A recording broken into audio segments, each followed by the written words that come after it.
cooperation, their mutual empathy is like that of a single body.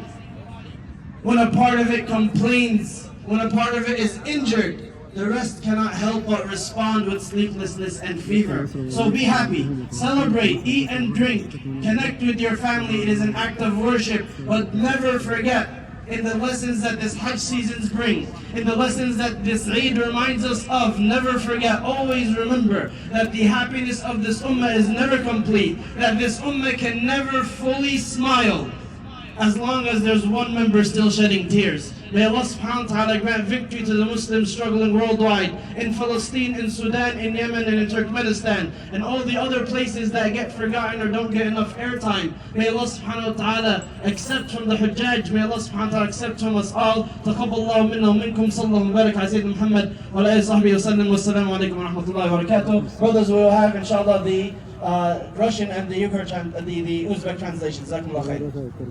بسم الله الرحمن الرحيم الحمد لله رب العالمين والصلاة والسلام على أشرف الأنبياء والمرسلين وعلى آله وأصحابه أجمعين أما بعد الله أكبر الله أكبر الله أكبر لا إله إلا الله الله أكبر الله أكبر ولله الحمد الله سبحانه وتعالى büyüklerden büyük bölgen Allah Rabbul Alemin'e hamdlar bulsun. Siz bizlerden ana şu günde Eid-ül Adha'da jamladı. Salomat, imonimiz butun, aqidamiz sof bo'lgan holatda jamlagan Alloh taologa hamdlar bo'lsin. Allohu akbar, Allohu akbar, Allohu akbar. La ilaha illalloh, Allohu تخيل ديني يا راجل صلاتك بيعيد في اليوم، تخيل الجنة تبقى عاملة ازاي؟ كده اشوف ناس واقوام يا رب ربنا يخلي الجنة. Sizlarni yaratgan zot Allohu akbar. Alloh eng buyuk. Podshohlar, zolimlar, zo'ravonlar, hozir zulm qilayotgan, xosatan Falastin ahlini, G'azo ahliga zulm qilayotgan zo'ravonlar, Allohu akbar. Allohu No, but you could be true.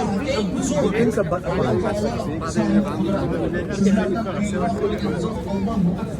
Mana shu kunda jamlanib Alloh taoloning buyukligini, oliyligini, o'zini akbarligini doim zikr qilib, Alloh taolo haligalar aytib turgan Alloh taolo akbar bo'lgan zot. U o'zini qudratini doim ko'rsatgan zot. Bu zo'ravonlar, bu zolimlarga Alloh taolo o'zini qudratini ko'rsatadigan zot. Allohu akbar, Allohu akbar, Allohu akbar. La ilaha illalloh, Allohu akbar va lillahil hamd. Allohdan o'zga sig'inishga loyiq zot, ma'bud zot yo'q bo'lgan Alloh. Allohu akbar va barcha hamdlar Alloh subhanahu va taologa xos. Allohdan qo'rqaylik birodarlar. Allohga taqvo qilaylik. Allohning buyukligini, buzurgligini doim bilaylik. Alloh taolo har bir makon zamonda o'zini payg'ambarini yuborib, Qur'on yuborib, dastur yuborib, sizlarga amal qilishini va bu hidoyat hech qachon sizlarni zalolatga olib bormasligini, balki hidoyatga olib borishlikni da'vo qilib Qur'on yubordi. Ana shu Qur'ondan ajragan, Qur'ondan chiqib ketgan inson adashadi. Alloh taoloning shariatiga amal qilaylik. Payg'ambarimiz sollallohu alayhi vasallamning sunnatlariga amal qilaylik. Mana shu iddan so'ng, yana shu kundan boshlab Alloh farz qilgan 5 mahal namozlarni o'qishga amal qilaylik. Allohdan qo'rqaylik, taqvo qilaylik. Bilaylikki Allohu akbar, Allohu akbar. Barcha zolimlardan, barcha zo'ravonlardan oliy bo'lgan Alloh, Alloh buzur, Alloh oliy, Allohu akbar. La ilaha illalloh. Allohdan o'zga sig'inilishga loyiq biron bir ma'bud yo'q. Allohu akbar, Allohu akbar. Alloh buyuk, Alloh buyuk. Valillahil hamd. Barcha hamdlar Alloh subhanahu va taologa bo'lsin. Birodarlar, mana bu ilk kunimizni Eid deb o'tkazishga Alloh muvaffaq qilsin. Ana shu farzandlarimizni olib chiqqan ayollarimizga Eid nimaligini ko'rsataylik. Eidning o'rni, shuruni ko'rsataylik. Bugun bayram qilaylik. Kofirlar qilayotgan bayramlarni qilmaylik. Hatto kofirlarning bayramini biz musulmonlar chiroyliroq bayram qilib o'tkazishadi. Lekin bizlarga Alloh taolo Eidni bergan, Eidul Adhoni bergan, qurbonlik bergan. Qurbonlikka farzandlarimizni chiqarib amal qilaylik, bayram qilaylik. Bugun bayram, bugun nishona inshaalloh. Allohga hamd bo'lsinki, bizlar sizlarni mana shunaqa bir Falastinda bo'layotgan, G'azoda bo'layotgan, Uyg'uristonda bo'layotgan, Yamanda, Sudanda bo'layotgan voqealardan bizlarga bu musibatlarni musibatlantirmadi. Allohga hamd bo'lsin. Lekin doim o'sha birodarlarning haqlariga duo qilaylik, eslaylik, yodlaylik. Namozlarimizdan so'ng duo qilaylik. Barchalaringizga Eid muborak bo'lsin. Taqabbalallohu minna va minkum solihul a'mal va barakallohu fikum.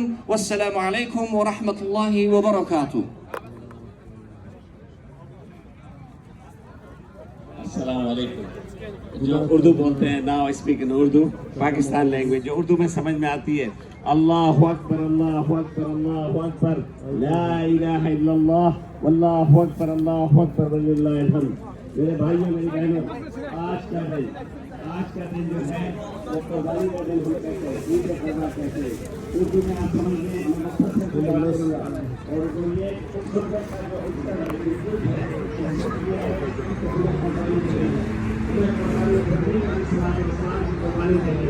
आप कुर्बानी करते हैं, उसमें बहुत सारी गलतियाँ करते हैं, उन गलतियों को सुधारिए।